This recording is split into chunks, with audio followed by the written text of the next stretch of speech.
So you're lying down what we call semi-supine. So you're on your back, hips bent, knees bent, feet flat on the floor.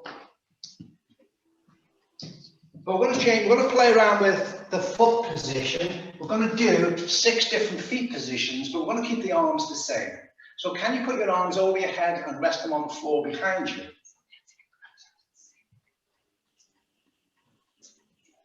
Okay. Super.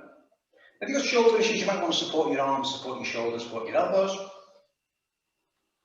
Brilliant. And all you're going to do is you're going to alternate. You're going to set so feet close together and feet close to your bum. So that's position 1. There's 5 more. And then you're going to send the hips and knees over to one side. Turn your head the opposite side. So Tanya's pelvis and knees are rolling to the left. As she keeps the shoulder blades down in contact with the ground, her head turns. Oh, she's changed sides. So can you just hold that position? So rotate round to the right. Your pelvis and knees go round to the right as she turns her head to the left, keeping the shoulder blade on the ground. It's harder to keep the shoulder blade down with the arms above the head, but that's the challenge. And then you just alternate sides. Turn your head. So I don't know, when I usually do these, I don't do the head turn. For what I'm after today specifically, add the head turn the opposite side. So as the knees and pelvis go to the left, turn your head to the right. As your knees and pelvis go to the right, turn your head to the left. Now don't just look, put a bit of effort into the neck turn and focus more on turning the neck rather than the head. And really go for it. Pain-free, but not discomfort-free. Okay, so you're going to listen into your body. What did that feel like?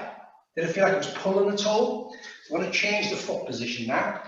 Heels close to your bum, but your feet are about shoulder width or mat distance apart. And you're basically going to do the same movement.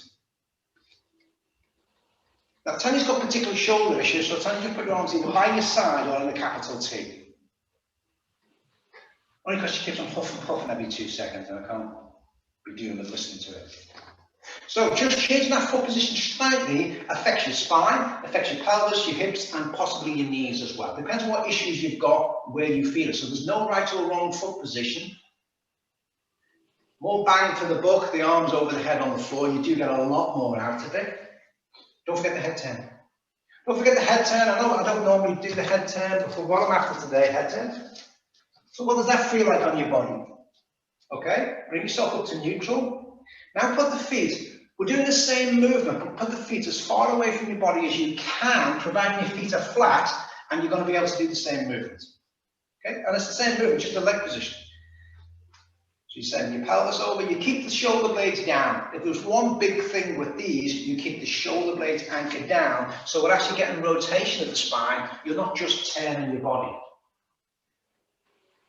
And again, that will affect the difference. As a general rule, the feet further away from the bum gets more high up the spine.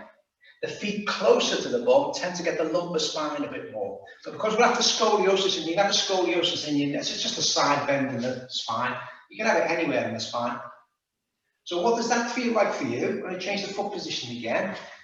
Same distance from your bum, but about mat width apart. And again, this yet again gets your body slightly differently. You've only got to alter your position slightly, and it affects what tissues, what structures are being moved and mobilized. Not worried about your breath for these. I'm interested in mobilizing the spine. Don't worry about breath. So what does that feel like overall on your body? Okay.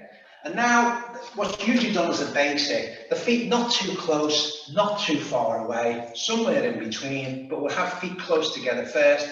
So your feet still, your foot doesn't come off the ground, but you'll be going to the knife edge part of each foot. Keep the shoulders down. So what does that feel like on the body? So again, just hold this position as you go down. So your feet will stay in contact with the ground, but the knife edge part of the foot will stay in contact. It stays down on the ground.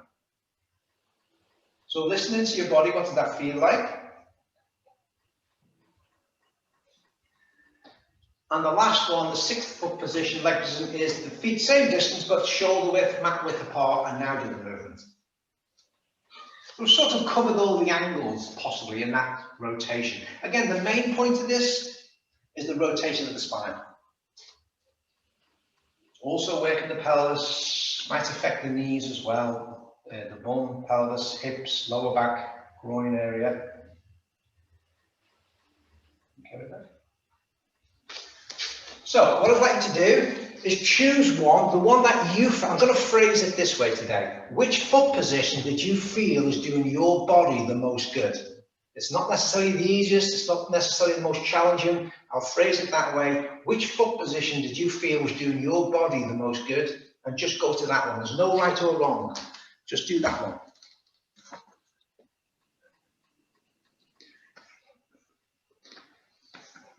Don't forget to turn the head, turn the head, turn the head, turn the head.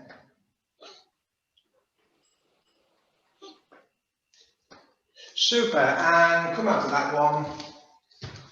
Quadruped hip hikes now. So we're going to